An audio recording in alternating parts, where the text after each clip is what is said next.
Going through a divorce is, well, tough. And when your home, probably your biggest financial asset, is in the middle of it all, yeah, that can feel completely overwhelming. So today, we're going to break down exactly how real estate appraisals work in a divorce so you can walk through this whole process with a bit more clarity. For most of us, our home is so much more than just a house. It's often the single biggest asset we own together. So when a marriage ends, this question right here becomes the big one. How do you split its value fairly, accurately, and in a way that everyone, including the legal system, can agree on? Let's figure that out. Here's our game plan. We'll kick things off with why you need an appraisal in the first place. Then, we'll walk through the process, step by step.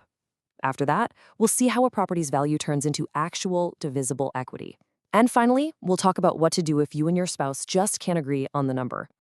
All right, let's start with the absolute basics, the why. You see, it's all about landing on a value for your property that's not only fair, but maybe even more importantly, is legally defensible. A divorce appraisal isn't just some quick online guess. It is a formal, independent valuation that gives you a single, defensible number. And that word defensible is really the key here. It means the value is rock solid enough to hold up under the scrutiny of lawyers, mediators, and even a judge. That alone can save you from some seriously costly and draining arguments down the road. So when does this actually come up? Well, it's pretty much essential in a few common situations. If one of you is going to buy out the other's share, you absolutely need a solid number to figure out that payment. If you're selling the house, it helps set a realistic price. And if you're trying to balance the house against other assets like retirement funds, you've got to know exactly what it's worth. So how do you get to that defensible number? I promise it's not a guessing game. It's a structured, methodical process that's designed from the ground up to be completely neutral. You know, the entire process is really built on one simple idea: impartiality. The goal is to take all the emotion and personal opinions out of the equation and replace them with hard data and a formal method. That way, you get a number that everyone can actually trust. First things first, you hire a neutral, state-licensed appraiser. Then you define the job. What property are we talking about and for what specific date? Next, the appraiser does a full physical inspection and then dives deep into market research on similar homes. All of that work gets compiled into a super detailed written report that gives you the final valuation. Now, that data value is a really crucial little detail. Most of the time, you're looking for the current market value, but every now and then you might need a retrospective appraisal. That means valuing the home as of a date in the past, like the day you legally separated. This is super useful if, say, one spouse owned the home before the marriage. It helps figure out how much of the home's value increase is actually shared marital property. Okay, so you've done the appraisal, you've got the report in your hands. What's next? Well, now we have to translate that big number into the number that really matters for your settlement, the equity. This is where the rubber really meets the road. That appraisal report, it's not the end of the story. Nope, it's the starting point for the calculation that's going to directly affect how your assets are divided. Let's just walk through a really simple example. Let's say the appraiser comes back and says the fair market value of your home is $500,000.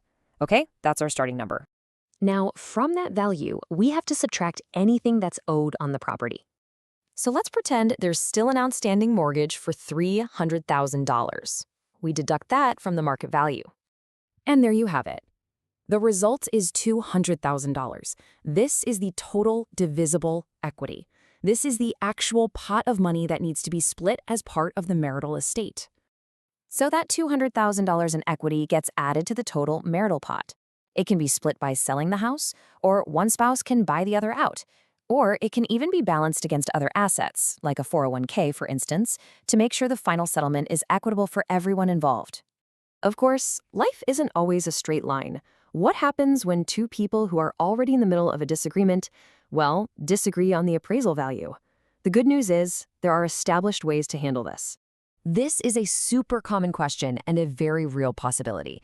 You get the report, you look at the number, and one of you just thinks, no way, that's not right. So what do you do then?